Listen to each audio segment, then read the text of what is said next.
राजद की ओर से पटना के होटल मौर्या में राष्ट्रीय कार्यकारिणी की बैठक रखी गई थी और यह बैठक सुबह 11 बजे से ही शुरू हुई। लगातार समय सारणी के अनुसार राजद सुप्रीमो लालू प्रसाद यादव, बिहार की पूर्व मुख्यमंत्री राबड़ी देवी और नेता प्रतिपक्ष तेजस्वी यादव और आरजेडी के कद्दावर नेता समेत 27 राज्यों के प्रदेश अध्यक्ष और बड़े बड़े नेता पटना के होटल मौर्या पहुंचते हैं। राष्ट्रीय कार्यकारिणी की बैठक कई घंटों तक चलती है और उसके बाद बड़ा फैसला लिया जाता है, यानी आरजेडी की ओर से जो तमाम बैठकें रखी गई थी जिसमें यह बड़ा फैसला लिया गया। भोला यादव की ओर से प्रस्ताव रखा गया था और प्रस्ताव में जो राष्ट्रीय कार्यकारी अध्यक्ष के तौर पे अब तेजस्वी यादव राष्ट्रीय कार्यकारी अध्यक्ष बने, यानी उनकी ताजपोशी है। कैमरे के फ्रेम में देखिए कि किस प्रकार से तेजस्वी यादव जो हैं वो बैठक में है और उसके बाद उनकी ताजपोशी हो रही है। और इस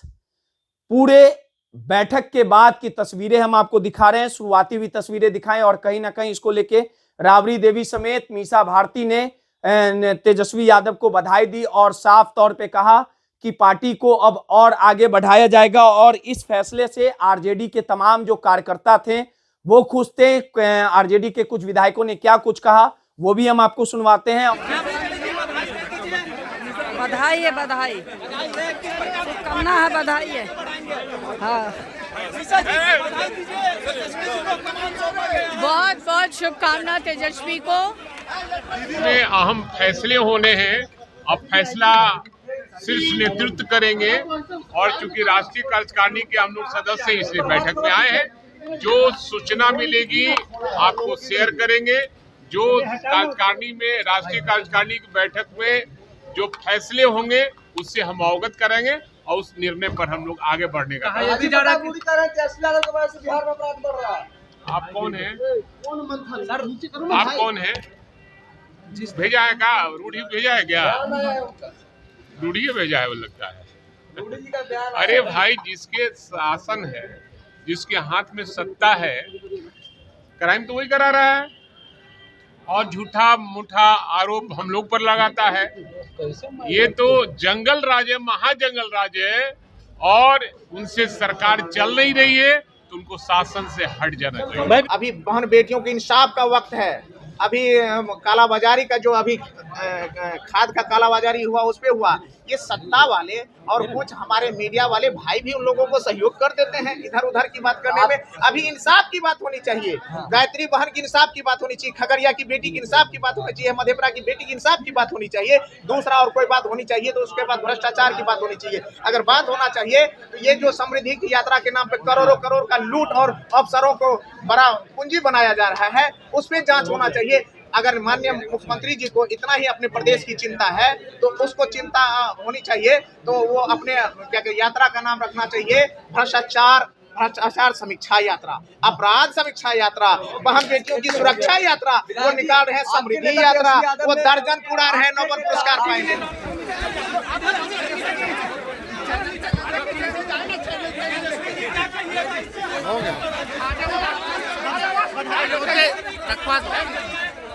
खाजा रखवा ऐसे करता है। ले लो चले जगह दे दो।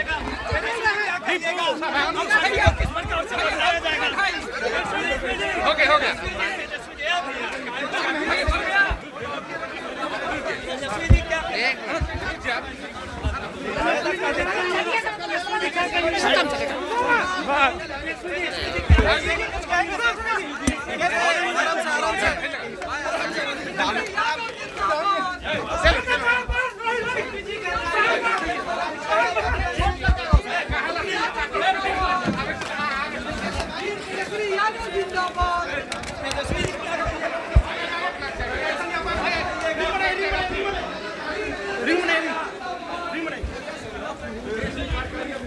हैं और इस पूरे फैसले के बाद जो रोहिणी आचार्य हैं, लालू प्रसाद यादव की बेटी है, लालू प्रसाद यादव को किडनी देने का काम किया था, वो किस तरह से इस फैसले को लेके अपने बातों को रखती हैं, ट्वीट करती हैं।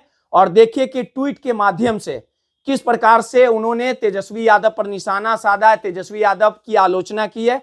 और उन्हें घेरने का काम किया और साफ तौर पे कहा जा सकता है कि 2025 के चुनावी जंग में आरजेडी की 25 सीटों पर आरजेडी सिमटी, करारी हार हुई। अब बिहार की सबसे बड़ी पार्टी थी, अब राष्ट्रीय कार्यकारी अध्यक्ष बनने के बाद बिहार में किस प्रकार से आरजेडी के जनाधार को तेजस्वी यादव मजबूत कर पाते हैं, वो सब कुछ देखना दिलचस्प होगा।